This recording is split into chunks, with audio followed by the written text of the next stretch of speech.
नौकरी से इस्तीफा देने के बाद आप कहाँ चिल मारने जाएंगे? मेरे जैसा कोई आदमी होगा तो शिमला, मसूरी, मनाली टाइप की किसी जगह जाएगा। कोई बहुत ही अमीर आदमी होगा तो किसी आइलैंड पे चला जाएगा, हवाई टाइप के।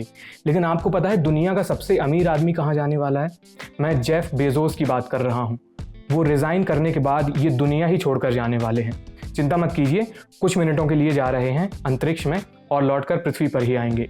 जेफ बेजोस अमेज़ॉन के सीईओ हैं। दुनिया के कई रईसों की लिस्ट में टॉप पर पाए जाते हैं। इन्होंने साल 2000 में ब्लू ओरिजिन नाम की स्पेस कंपनी शुरू की थी। अब इसी कंपनी के स्पेसक्राफ्ट में बैठकर वो अंतरिक्ष में कूच करेंगे। बेजोस ने कहा है कि जब मैं 5 साल का था तब से अंतरिक्ष में जाने के बारे में सपने देख रहा हूँ। उन्होंने अंतरिक्ष में गहरी रुचि को इसकी वजह बताया। लेकिन क्या ये उनका असली मकसद है? क्या उन्होंने अपने प्रतिद्वंदी इलॉन मस्क को मात दे दी है? और अंतरिक्ष की इस नई उठापटक में भारत कहाँ खड़ा है? ये सब जानेंगे साइंसकारी के इस एपिसोड में। नमस्ते, मैं आयुष हूँ। ये साइंसकारी की एक्स्ट्रा क्लास है जिसमें हम खबरों के आसपास गुथे हुए साइंस के मुद्दों को सुलझाते हैं। एक्स्ट्रा क्लास में आज बात करेंगे नई स्पेस रेस की, समझेंगे जेफ बेजोस की स्पेस यात्रा, कहानी सुनाएंगे एलॉन मस्क और बेजोस की रंजिश की।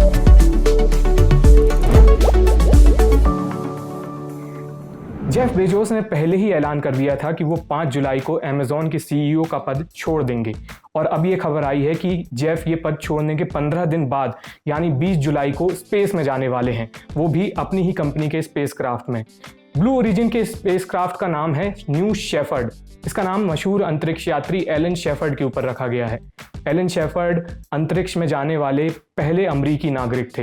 अंतरिक्ष जो है वो पृथ्वी की सतह से लगभग 100 किलोमीटर ऊपर शुरू होता है और इस 100 किलोमीटर को लांघने की रेस दोबारा शुरू हो गई है।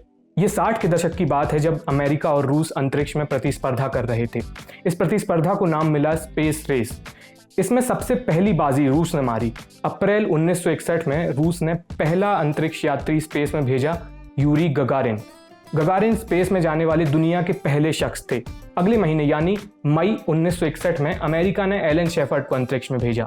लेकिन ये अमेरिका और रूस वाली स्पेस रेस तो कब की खत्म हो गई। अब नई वाली स्पेस रेस का ज़माना है। इस रेस में खरबपति लोग अपनी प्राइवेट कंपनियों को दौड़ा रहे हैं। अब इसी रेस में जेफ बेजोस कंपनी के साथ खुद भी दौड़ पड़े हैं। कहा जा रहा है कि बेजोस ने इलॉन मस्क को पीछे छोड़ दिया। ये गैंग्स ऑफ वासेपुर के उस मीमाकांक्षी सीन को याद दिलाता है जिसमें हाँफते हुए पीयूष मिश्रा मनोज वाजपेयी को पछाड़ कर कहते हैं, हम फर्स्ट। जेफ बेजोस ने अपनी अंतरिक्ष यात्रा की जानकारी 7 जून को एक इंस्टाग्राम वीडियो के जरिए दी।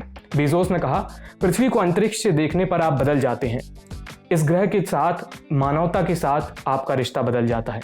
बेजोस अकेले अंतरिक्ष में नहीं जा रहे हैं। उन्होंने बताया कि वो अपने साथ अपने बेस्ट फ्रेंड को भी ले जा रहे हैं। बेस्ट फ्रेंड बोले तो उनके छोटे भाई मार्क बेजोस। इनके अलावा 20 जुलाई की इस ट्रिप के लिए ब्लू ओरिजिन एक और सीट की नीलामी कर रही है। फिलहाल इस टिकट की बोली 20 करोड़ रुपए तक पहुंच चुकी है। न्यू शेफर्ड स्पेसक्राफ्ट 59 फुट लंबा है। यह अंतरिक्ष यान यात्रियों को सतह से करीब 100 किलोमीटर ऊपर ले जाता है जहां से अंतरिक्ष शुरू होता है। पूरी यात्रा लगभग 11 मिनट की होगी। ये स्पेस कैप्सूल पूरी तरह प्रेशराइज्ड होगा तो इसमें कोई स्पेस सूट पहनकर जाने की जरूरत नहीं है। जेफ बेजोस ने 90 के दशक में अमेज़ॉन से खूब सारी दौलत और शोहरत हासिल की और साल 2000 में उन्होंने अपनी स्पेस कंपनी ब्लू ओरिजिन की स्थापना की। ब्लू ओरिजिन पिछले 6 सालों से न्यू शेफर्ड की टेस्टिंग कर रही है, वही स्पेसक्राफ्ट जिसमें ये जाने वाले हैं। अब तक इसकी कुल 15 टेस्ट फ्लाइट हो चुकी हैं, लेकिन इसमें से किसी भी उड़ान में कोई मनुष्य बैठ के नहीं गया है। 20 जुलाई को न्यू शेफर्ड की 16वीं उड़ान है। ये पहली उड़ान होगी जिसमें कोई मनुष्य बैठकर जाने वाला है और ये आदमी दुनिया का सबसे अमीर आदमी होगा, इसलिए ये इतनी बड़ी खबर बनी हुई है। ब्लू ओरिजिन ने पिछले ही महीने ये घोषणा कर दी थी कि लोगों के साथ ये 16वीं फ्लाइट 20 जुलाई को होगी। 20 जुलाई को अपोलो 11 मून लैंडिंग की सालगिरह होती है। इसी तारीख को पहली बार नील आर्मस्ट्रांग और बज एल्ड्रिन ने चांद पर कदम रखा था। जेफ बेजोस ने खुद को इस टेस्ट फ्लाइट का हिस्सा बनाकर सबका ध्यान अपनी तरफ खींच लिया है। इसे बड़ा इवेंट बना दिया है। 20 जुलाई को न्यूज चैनल टिकर चलाएंगे। पहले बता देते हैं आपको, सबने खो दिए होश, अंतरिक्ष चले जेफ बेजोस। टिप्पणीकारों का कहना है कि ऐसा करके जेफ बेजोस ने अपने space race Raqib Elon Musk को पीछे छोड़ दिया है। इस बात में कितना दम है ये जानने के लिए स्पेस एक्स का ट्रैक रिकॉर्ड देखना होगा हमें। स्पेस एक्स और ब्लू ओरिजिन की रेस बहुत पुरानी है। कोई थोड़ा भी स्पेस अगर फॉलो करता है तो वो बता देगा कि स्पेस एक्स ब्लू ओरिजिन से बहुत ही आगे है। 2002 में स्पेस एक्स की शुरुआत हुई। इसके फाउंडर इलॉन मस्क ने मंगल ग्रह पर इंसानी बस्ती बसाने का सपना लेकर इसकी स्थापना की। शुरुआती कुछ साल स्पेसएक्स के लिए बहुत कठिन रहे, उन्हें निराशा ही हाथ लगी। लगातार रॉकेट लॉन्च फेलियर से 2008 में एक ऐसा समय आया था जब कंपनी बंद होने की कगार पर आ गई थी। लेकिन इसी साल 2008 में ही स्पेसएक्स के रॉकेट फैल्कन 1 को पहली बार सफलतापूर्वक अर्थ ऑर्बिट में पहुंचा दिया गया। दिसंबर 2008 में स्पेसएक्स को नासा की तरफ से $1.5 खरब का एक कॉन्ट्रैक्ट मिला।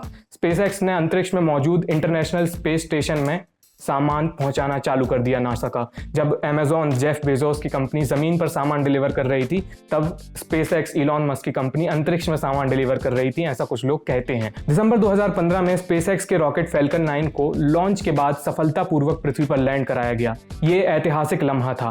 स्पेसएक्स लॉन्च के बाद रॉकेट लैंड कराने वाली पहली कंपनी वाली पहली संस्था बनी। किसी देश ने ऐसा अब तक नहीं किया था। इससे पहले रॉकेट समुद्र में कुदा दिए जाते थे, बर्बाद हो जाते थे, लेकिन स्पेसएक्स रीयूजेबल रॉकेट टेक्नोलॉजी लेकर आई और उन्हें रॉकेट लॉन्च में होने वाले खर्च में भारी बचत होने लगी। मई 2020 में स्पेसएक्स नासा के 2 एस्ट्रोनॉट्स को अंतरिक्ष में मौजूद इंटरनेशनल स्पेस स्टेशन लेकर गई। स्पेसएक्स किसी मनुष्य को अंतरिक्ष में ले जाने वाली दुनिया की पहली प्राइवेट कंपनी बनी।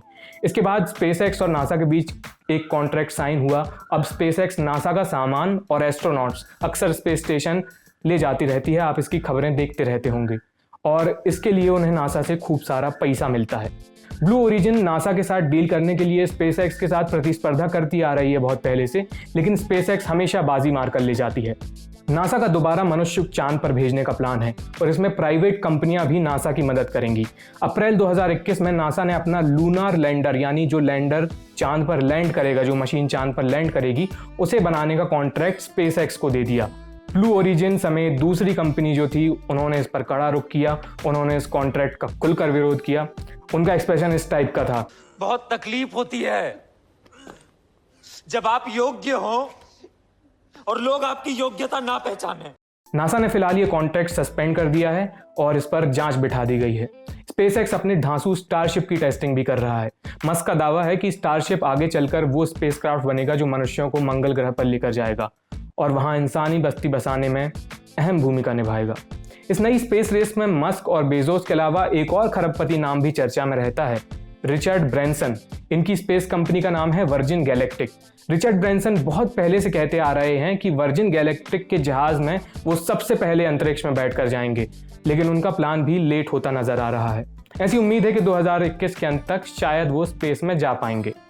हमारे जबलपुरिया लहजे में कहें तो मस्क और बेजोस की हमेशा से फंसी चली आ रही है।